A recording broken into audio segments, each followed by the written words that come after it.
Pupuk kalium adalah pupuk yang paling penting digunakan untuk pembentukan buah. Gunanya, paling penting untuk meningkatkan metabolisme tanaman, meningkatkan perkembangan tangkai, juga meningkatkan hasil baik secara jumlah atau kualitas. Apabila kekurangan unsur ini bisa mengakibatkan daun menjadi seperti terbakar dan akhirnya gugur. Tanaman yang kekurangan kalium sistem akarnya menjadi lebih pendek dan lebih sedikit, dan tanaman lebih rentan terhadap penuaan dini. Jenis pupuk kalium yang paling banyak digunakan adalah kalium nitrat, kalium sulfat, dan KCl. Seiring berjalannya waktu, ada juga pupuk kalium yang mengandung humat, agar dalam pemupukannya bisa sekaligus menyuburkan tanah juga. Banyak jenis pupuk kalium itu, harus diperhatikan juga penggunaannya.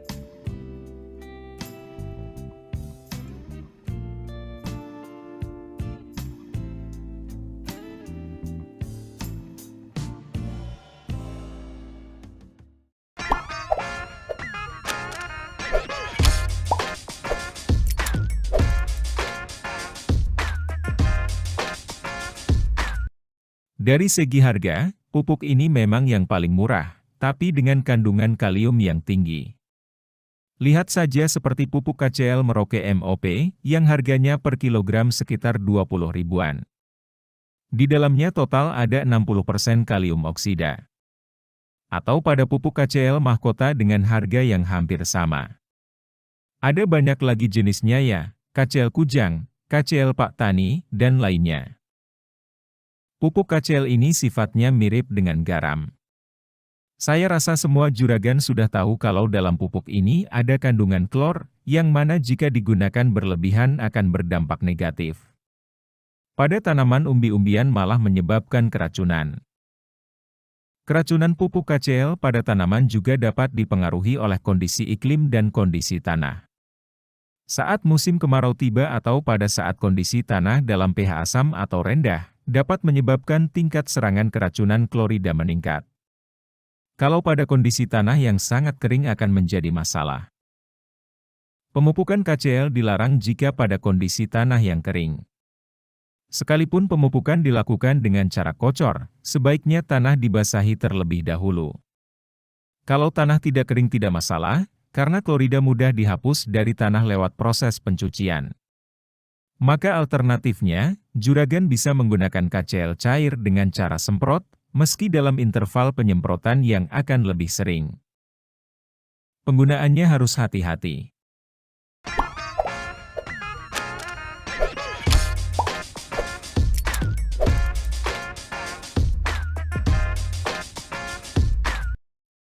Kalium nitrat merupakan pupuk kalium yang paling baik kelarutannya dalam air.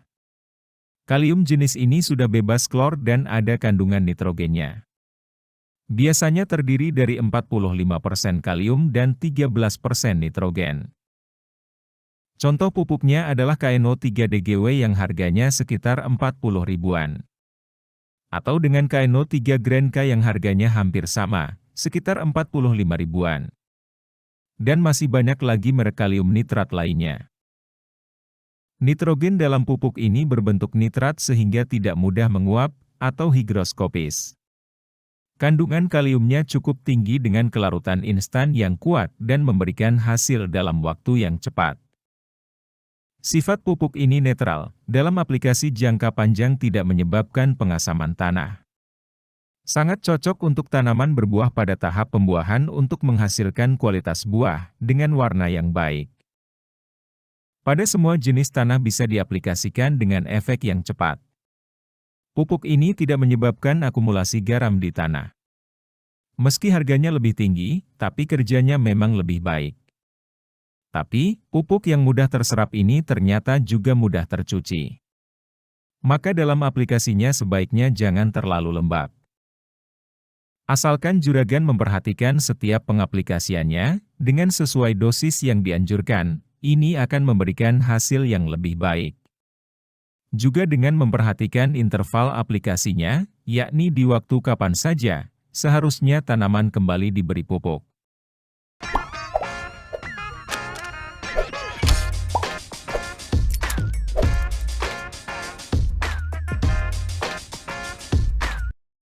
Jika dibandingkan dengan kalium nitrat, harga pupuk kalium sulfat lebih rendah.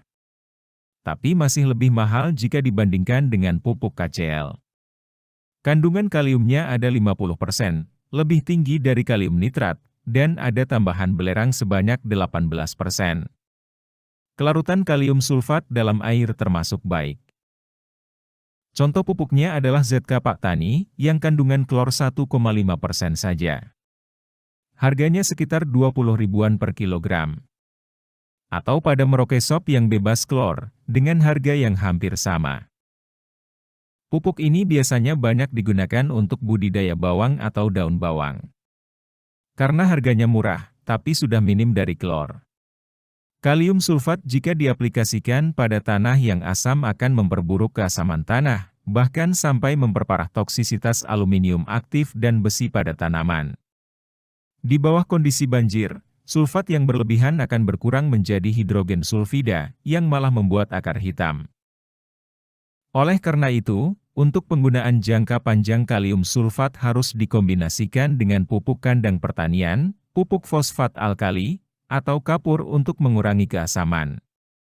Dalam aplikasinya, drainase yang baik harus diperhatikan untuk mencegah kelembaban yang tinggi.